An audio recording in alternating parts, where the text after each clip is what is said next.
ہنسی میں اڑا دیا بیکار ہو گیا بن کاہل کا فن تمام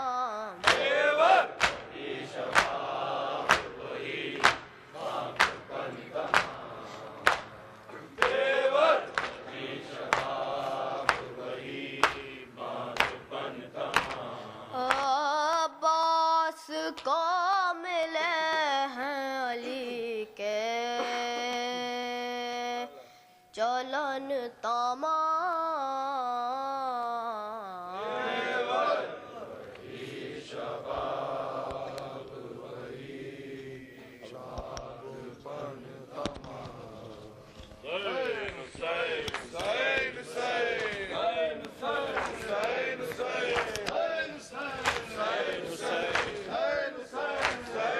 یا حسین یا حسین یا حسین یا حسین یا حسین یا حسین یا حسین یا حسین یا حسین یا حسین یا حسین یا حسین یا حسین یا حسین یا حسین زینب کے ساتھ فیضا ہائے شام جا رہی ہے زینب کے ساتھ فیضا ہائے شام جا رہی ہے زینب کے ساتھ فیضا ہائے شام جا رہی ہے زینب کے ساتھ فیضا ہائے شام جا رہی ہے ہر گام پر ضعیفہ ہر گام پر ضعیفہ صدمے اٹھا رہی ہے زینب کے ساتھ فیضا ہائے شام جا رہی ہے زینب کے ساتھ فیضا ہائے شام جا رہی ہے زینب کے ساتھ فیضا ہائے شام جا رہی ہے زینب کے ساتھ فیضا ہائے شام جا رہی ہے کے ساتھ فیضا ہائے شام جا رہی ہے زینب کے ساتھ فیضا ہائے شام جا رہی ہے کاندھے پہ کل اسی کے زہرا کا تھا جنازہ کاندھے پہ کل اسی کے زہرا کا تھا جنازہ سنگ آج قید ہو کے زینب کے جا رہی ہے زینب کے ساتھ فیضا ہائے شام جا رہی ہے زینب کے ساتھ فیضا ہائے شام جا رہی ہے زینب کے ساتھ فیضا ہائے شام جا رہی ہے زینب کے ساتھ فیضا ہائے شام جا رہی ہے وہ شام ہو یا کوفہ غازی کے بعد فیضا وہ شام ہو یا کوفہ غازی کے بعد فیضا زہرا کی بیٹیوں کا پردہ بچا رہی ہے زینب کے ساتھ فیضا ہائے شام جا رہی ہے زینب کے ساتھ فیضا ہائے شام جا رہی ہے زینب کے ساتھ فیضا ہائے شام جا رہی ہے زینب کے ساتھ فیضا ہائے شام جا رہی ہے زینب کے ساتھ فیضا ہائے شام جا رہی ہے اس دن کے واسطے ہی مانگی تھی زندگانی اس دن کے واسطے ہی مانگی تھی زندگانی یوں کہہ کے تازیاں نے مظلومہ کھا رہی ہے زینب کے ساتھ فضا ہائے شام جا رہی ہے زینب کے ساتھ فضا ہائے شام جا رہی ہے زینب کے ساتھ فضا ہائے شام جا رہی ہے زینب کے ساتھ فضا ہائے شام جا رہی ہے زینب کے ساتھ فضا ہائے شام جا رہی ہے بازار شام کا ہے زینب کا سر کھلا ہے بازار شام کا ہے زینب کا سر کھلا ہے سر کو جھکائے فضا آنسو بہا رہی ہے زینب کے ساتھ فضا ہائے شام جا رہی ہے زینب کے ساتھ فضا ہائے شام جا رہی ہے زینب کے ساتھ فضا ہائے شام جا رہی ہے زینب کے ساتھ فضا ہائے شام جا رہی ہے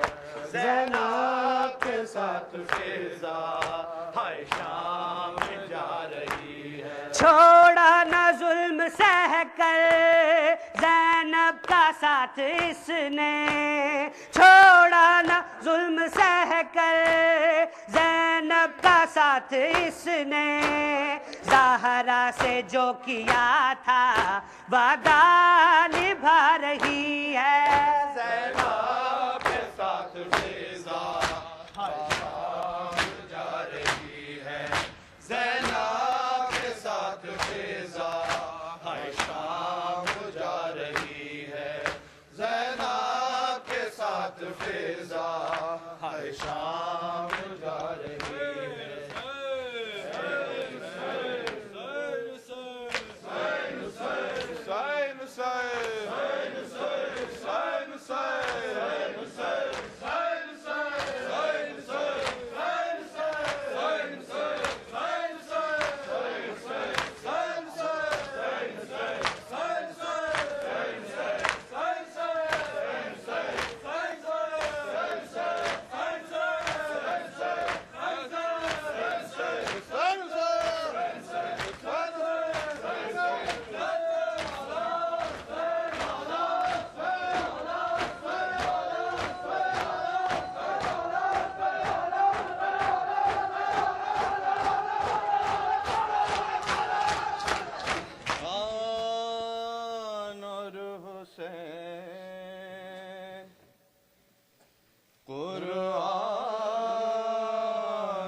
فرق نہیں ہے دونوں کے مابین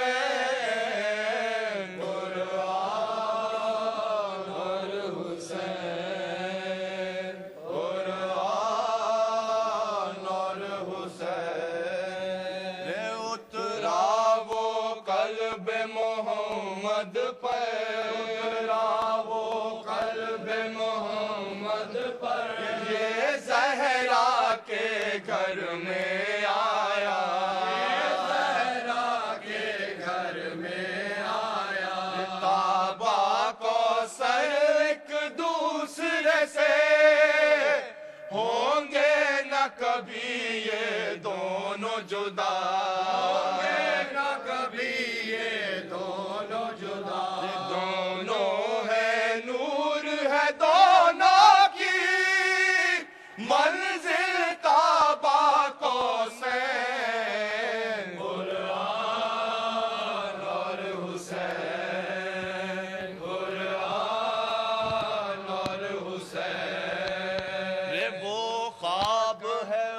تعبیر ہے یہ، وہ خواب ہے اور تعبیر ہے یہ، وہ خواب ہے اور تعبیر ہے یہ، خواب ہے اور تعبیر ہے یہ، وہ خاکہ ہے تعمیر ہے یہ، وہ خاکہ ہے تعمیر ہے یہ، گرتا سے دو عالم پر لکھی تحریر ہے وہ تفسیر ہے یہ، تحریر ہے وہ تفسیر ہے یہ، محبوب الہی کے دل کا یہ دونوں ہی ہے چین، قرآن اور حسین، قرآن اور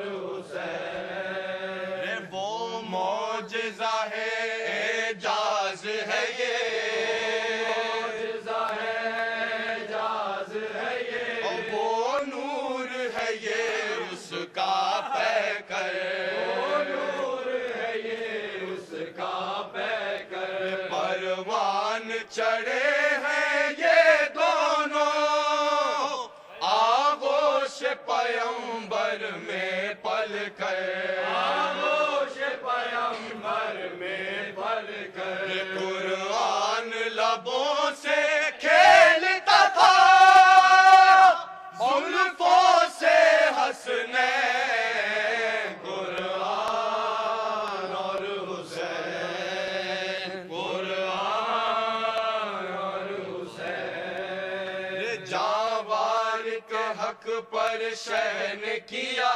جاوار کے حق پر شین کیا، جاوار کے حق پر شین کیا، جاوار کے حق پر شین کیا، قرآن کے دشمن کو اب قرآن کے دشمن کو اب قرآن صدائیں دیتا ہے، اِنَّا أَعْطَيْنَاكَ الْكَوْثَرَ، اِنَّا أَعْطَيْنَاكَ الْكَوْثَرَ، باقی ہے نسل محمد کی جب تک ہے نسل حسین، قرآن اور حسین، قرآن اور حسین، قرآن اور حسین، قرآن کو نو کے نیزہ پر، قرآن کو نو کے نیزہ پر، قرآن کو نو کے نیزہ پر، قرآن کو نو کے نیزہ پر، صفین میں لے آئے آدھا، صفین میں لے آئے آدھا، مہمان بلا کر سرور کو پانی نہ دیا سر کاٹ دیا، پانی نہ دیا سر کاٹ لیا، سر کھولے ہوئے ایک دکھیاری ماں کرتی رہ گئی بین، قرآن اور حسین، قرآن اور حسین، قرآن کو نو کے نیزہ پر، قرآن کو نو کے نیزہ پر، صفین میں لے آئے آدھا، صفین میں لے آئے آدھا، مہمان بلا کر سرور کو پانی نہ دیا سر کاٹ دیا، پانی نہ دیا سر کاٹ لیا، سر کھولے ہوئے ایک دکھیاری ماں کرتی رہ گئی بین، قرآن اور حسین، قرآن اور حسین، قرآن اور حسین، افسوس نبی کی امت نے، نبی کی امت نے، افسوس نبی کی امت نے، نبی کی امت نے، ان دونوں ہی کی قدر نہ کی، ان دونوں ہی کی قدر کی نیزوں سے لگائے زخم کبھی تیروں سے کیا گائے زخمی تیروں سے کیا گائے زخمی امت نے بعد پیغمبر لوٹا دونوں کا چین قرآن اور حسین قرآن اور حسین قرآن اور حسین صد حیف نبی کی عطرت کو حیف نبی کی عطرت کو صد حیف نبی کی عطرت کو حیف نبی کی عطرت کو تقدیر نے یہ دن دکھلایا تقدیر نے یہ دن دکھلایا شام بلا